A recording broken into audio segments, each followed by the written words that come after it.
But even after admitting this, there is no catharsis.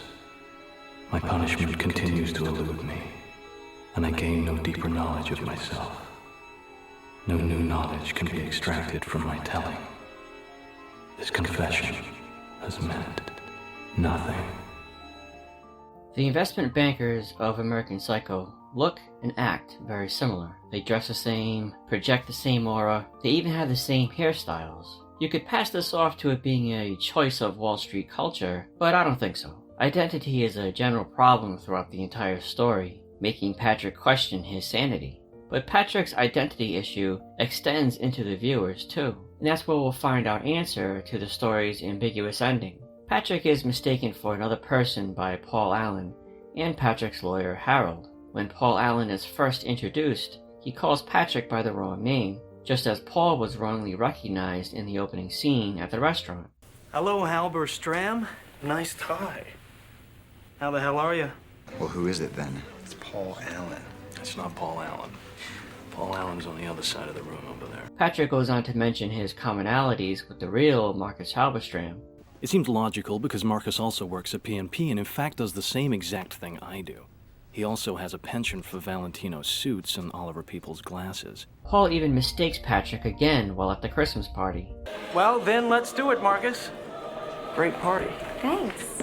Paul doesn't acknowledge Patrick's identity, and it's likely because of Patrick's lower status and success, as compared to Paul's. Patrick might have a higher status than some, but he doesn't compare to Paul, which causes a violent jealousy in Patrick. We should have gone to Dorsia. I could have gotten us a table. Nobody goes there anymore.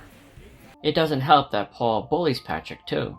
The very first thing Paul says to Patrick, other than a sarcastic remark about his tie, is an insult about a subpar project Patrick is attached to. So how's the ransom account going, Marcus? It's all right. Really? That's interesting. It's not great. Oh, well, you know.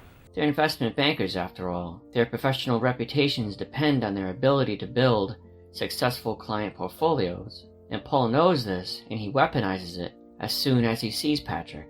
He's belittling Patrick's ability to do his job properly. Paul ends his passive-aggressive moment by bringing up Patrick's girlfriend. Even though Paul gets her name wrong, it's still done viciously. Oh, how's Cecilia?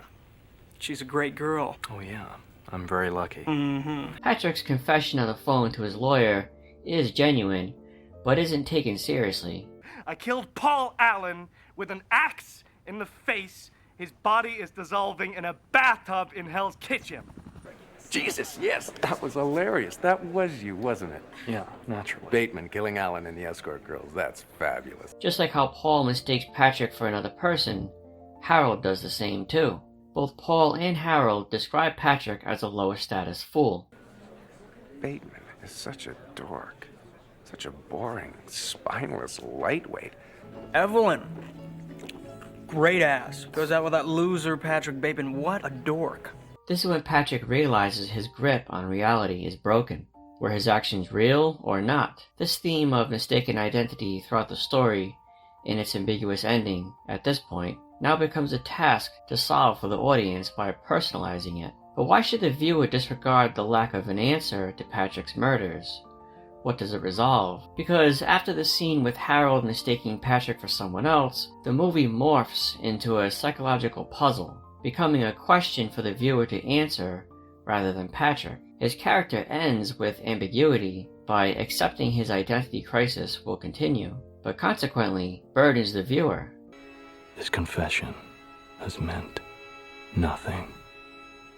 Because the mystery is unprovable, and the end ambiguous, the answer then must lie in its ambiguity. To discover it, the viewer must investigate what the identity theme that suddenly relieved Patrick from his responsibilities associated with the murders means to them personally. The answer can be found by each viewer ridding themselves of two traits that make Patrick act the way he does. The movie relieves Patrick of his responsibility for his actions and instead places them upon the audience, implying you are guilty, or at the very least, partially responsible for Patrick's shallow perspective and horrible treatment of others, because Patrick, the character in his identity crisis, is symbolic of you. Taking it in this context, the ending is anything but ambiguous. His mistaken identity represents not taking responsibility for his crimes, which ponders the questions: what's led him to make those crimes? What are his faults? And more importantly,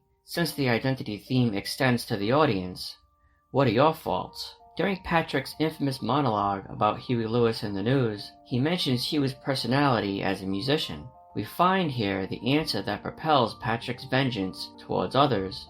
He's been compared to Elvis Costello, but I think Huey has a far more bitter, cynical sense of humor. Because Patrick is such a big fan of the band, it falls in line with Patrick enjoying Huey's bitter and cynical sense of humor, which ironically, Patrick expresses as he kills Paul. Start getting a reservation at Dorset now, you fucking stupid bastard! The ambiguous ending is intended for each viewer to confront their own bitter feelings and cynicism to understand Patrick's identity crisis. Because his confession is taken as false, Patrick will continue his murder spree by using his bitterness and cynicism as his fuel. The movie wants viewers to rid themselves of these characteristics, because if not, their identity suffers for it, and others will be affected as well. The movie's ending, as seemingly ambiguous and nihilistic as it appears on its surface, is actually a personal statement of hope for change to each viewer. I got an 8:30 res at Dorsia. Great. Sea urchin ceviche.